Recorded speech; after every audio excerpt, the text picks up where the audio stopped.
السلام علیکم۔ صلح حدیبیہ ایک کھلی فتح۔ یہ واقعہ صحیح بخاری حدیث نمبر 2731 میں بروایت حضرت مسور بن مخرمہ رضی اللہ عنہ اور مروان بن حکم مذکور ہے۔ یہ واقعہ اس طرح شروع ہوتا ہے کہ حضور اکرم صلی اللہ علیہ وآلہ وسلم سن 6 ہجری میں 1400 یا 1800 صحابہ کرام رضوان اللہ عنہم اجمعین کے ہمراہ عمرے کی ادائیگی کے لیے مدینہ منورہ سے روانہ ہوئے۔ راستے میں حدیبیہ نامی مقام پر پہنچ کر حضور اکرم صلی اللہ علیہ وآلہ وسلم نے دریافت فرمایا پانی کے بارے میں، تو پانی معلوم ہوا کہ نہیں ہے۔ تو حضور اکرم صلی اللہ علیہ وآلہ وسلم نے اپنے ایک تیر عطا فرمایا کہ اسے فلاں جگہ گاڑ دیجئے۔ تو جب پانی اس مقام پر تیر گاڑا گیا تو اللہ کے کرم سے اس مقام پر بہت سارا پانی جمع ہو گیا۔ تو صحابہ کرام نے اپنے جانور بھی سیراب کر لیے اور خود بھی پانی نوش فرما لیا اور کچھ بھر بھی لیا کہ راستے میں کام آئے گا۔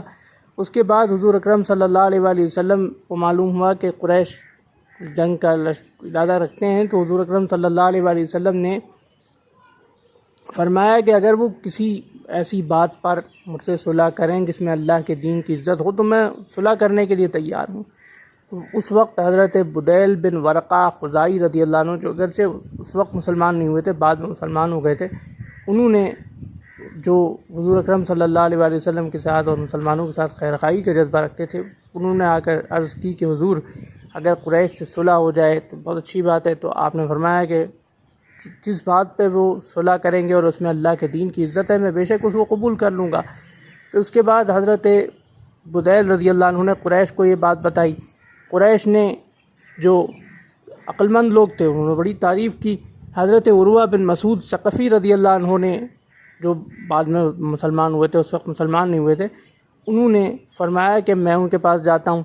شروع میں ان کا رویہ کچھ حضور اکرم صلی اللہ علیہ وآلہ وسلم اور صحابہ کرام سے کچھ سخت تھا، لیکن بعد میں حضور اکرم صلی اللہ علیہ وآلہ وسلم نے ان سے بھی وہی گفتگو فرمائی، وہ بھی نرم تاثر لے کے لوٹے۔ انہوں نے بتایا کہ حضور اکرم صلی اللہ علیہ وآلہ وسلم کے ساتھی جو ہیں یعنی صحابہ کرام، انہوں نے قریش مکہ کو بتایا کہ صحابہ کرام حضور صلی اللہ علیہ وآلہ وسلم کی اتنی تعظیم فرماتے ہیں، اتنی تعظیم کرتے ہیں کہ اگر حضور اکرم صلی اللہ علیہ وآلہ وسلم نے کوئی بھی حکم دیا تو وہ اس کو بلا چون و چرا پورا کریں گے۔ پھر ایک مکرز نامی شخص نے عرض کی کہ مجھے بھی جانے دیں ان کے پاس، تو وہ بھی گئے۔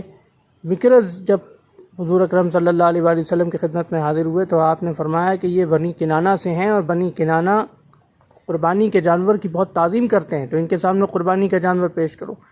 تو جب قربانی کا جانور مکرز کے سامنے پیش ہوا تو بہت متاثر ہوئے اور فرمایا ان کو تو کعبہ شریف کی زیارت سے روکنا مناسب ہی نہیں۔ اس کے بعد پھر سہیل بن عمرو آئے جو بعد میں مسلمان ہو گئے تھے۔ سہیل بن عمرو سے حضور اکرم صلی اللہ علیہ وآلہ وسلم کا معاہدہ صلح طے پایا، جس میں حضور اکرم صلی اللہ علیہ وآلہ وسلم نے اولاً تو یہ لکھوایا بسم اللہ الرحمن الرحیم، جس پر سہیل بن عمرو نے اعتراض کیا کہ بسمک اللہم لکھیے جیسا پہلے معاہدوں میں لکھا جاتا رہا ہے۔ تو بسمک اللہم لکھا گیا۔ پھر حضور اکرم صلی اللہ علیہ وآلہ وسلم نے لکھوایا محمد رسول اللہ۔ اس پر بھی سہیل بن عمرو نے اعتراض کیا کہ اگر ہم آپ کو رسول مانتے تو آپ سے جنگ کیوں کرتے۔ حضور اکرم صلی اللہ علیہ وآلہ وسلم نے فرمایا اچھا لکھیے محمد بن عبداللہ۔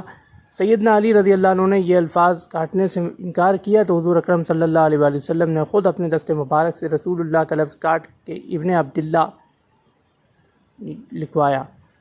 اس کے بعد حضور اکرم صلی اللہ علیہ وآلہ وسلم نے شرائط پیش کی کہ پہلی شرط تو یہ ہے کہ تم اس سال ہمیں کعبہ شریف کی زیارت کرنے دو۔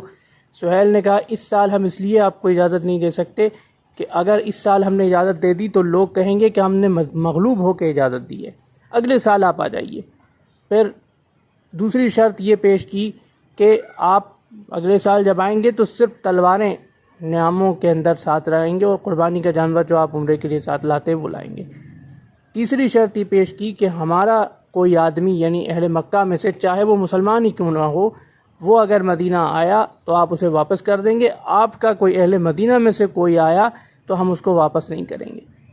بعض صحابہ نے اس پر اعتراض کیا لیکن حضور اکرم صلی اللہ علیہ وآلہ وسلم نے ان کو منظور فرما لیا۔ پھر حضرت عمر رضی اللہ عنہ نے حضور اکرم صلی اللہ علیہ وآلہ وسلم سے عرض کی حضور ہم حق پر ہیں تو ہم دب کر صلح کیوں کریں، ہم صلح کیوں کریں جب ہم حق پر ہیں تو۔ اور آپ نے عرض کیا تھا کہ آپ نے فرمایا تھا کہ ہم کعبہ شریف میں داخل ہوں گے، ہم طواف کریں گے۔ تو حضور اکرم صلی اللہ علیہ وآلہ وسلم نے فرمایا یہ درست ہے، لیکن کیا میں نے آپ سے یہ کہا تھا کہ ہم اسی سال طواف کریں گے؟ آپ نے فرمایا، انہوں نے عرض کی ہے کہ نہیں اس سال آپ نے نہیں فرمایا تھا.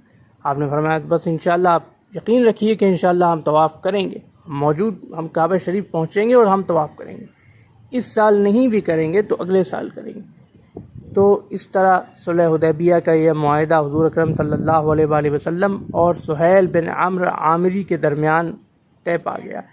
بعد کے حالات نے اور اس واقعے کو قرآن شریف کی سورہ فتح آیت اول میں آیت نمبر 1 میں فتح مبین سے تعبیر کیا گیا، اور بعد کے حالات نے ثابت کیا کہ واقعی یہ کھلی فتح اور فتح مبین تھی. یہ واقعہ، یہ تفصیلی واقعہ صلح حدیبیہ جسے قرآن نے فتح مبین فرمایا ہے کا آپ کی خدمت میں پیش کیا. اللہ حافظ.